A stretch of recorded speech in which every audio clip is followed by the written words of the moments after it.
अजमेर के नवीन जॉर्ज और उनकी पत्नी एडना अपने परिवार का आधार प्रार्थना को मानते हैं, क्योंकि प्रार्थना से ही उनका परिवार आगे बढ़ पाया। हमें 12 नवंबर 2009 को परमेश्वर ने ये मौका दिया कि हम एक परिवार के रूप में जुड़ें और उसने हमें आगे लेके चला।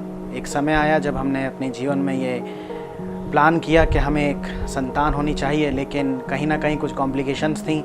हम डॉक्टर्स के पास गए।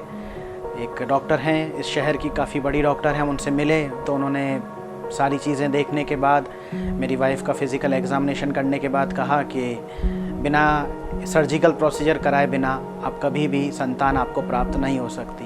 जब हम डॉक्टर्स के पास से आ गए, घर वालों से सब चीज़ें शेयर करी तो थोड़ी सी निराशा हम में भी थी, उनके अंदर भी थोड़ी चिंताएं थी, लेकिन उन्होंने हमें एक बात कही कि हम सब प्रार्थना कर रहे हैं, तुम लोग भी कर रहे हो, सभी प्रार्थना करेंगे और परमेश्वर इस प्रार्थना के उत्तर के रूप में हमारे लिए बहुत कुछ बेहतर करेगा। कॉम्प्लिकेशंस जानने के बाद एडना ने अपनी पास्टर दीदी को कॉल किया।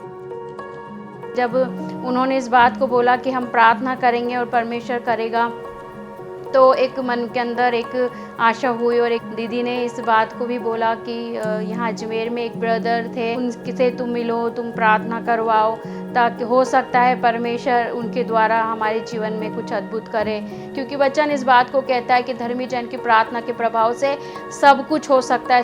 फिर ब्रदर ने कहा क्या आप भी प्रेयर कर रही हैं? तो हमारी प्रेयर मॉर्निंग की प्रेयर होती थी और नाइट की प्रेयर हमारी होती थी। तब उन ब्रदर ने मुझसे बोला कि आप एक प्रेयर दिन में भी कीजिए, दिन के समय में भी परमेश्वर की हुजूरी में आइए और प्रार्थना को कीजिए। तो मैंने दिन का समय ठहराया, 2:30-3 बजे मैं अपनी प्रेयर में बैठा करती थी।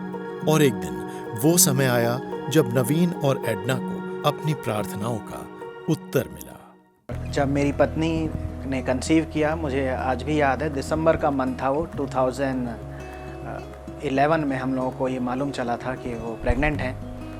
जब हमने ये चीज़ घर के लोगों से शेयर करी, उनके मन में भी एक उत्साह था। उसके बाद और अधिक प्रार्थनाएं हुई ताकि वो इजीली डिलीवर भी कर सकें, क्योंकि जिन डॉक्टर्स का हमने ट्रीटमेंट लिया था, जब डिलीवरी का समय आया तो उन्होंने ये कहा कि कुछ कॉम्प्लिकेशंस हैं, आपके बेटे की जो नेक है उसके अंदर डबल नॉट्स हैं। लेकिन हमें अपनी प्रार्थनाओं पे विश्वास था, बाकी सब लोगों की प्रार्थनाएं थीं और परमेश्वर का धन्यवाद देते हैं कि जो डिलीवरी हुई वो नॉर्मल हुई थी, कोई ऑपरेशन करने की ज़रूरत नहीं पड़ी। किसी प्रकार की जो भी इन्होंने कहा था कि नॉट्स हैं, गले में गांठ है, कुछ नहीं हुआ।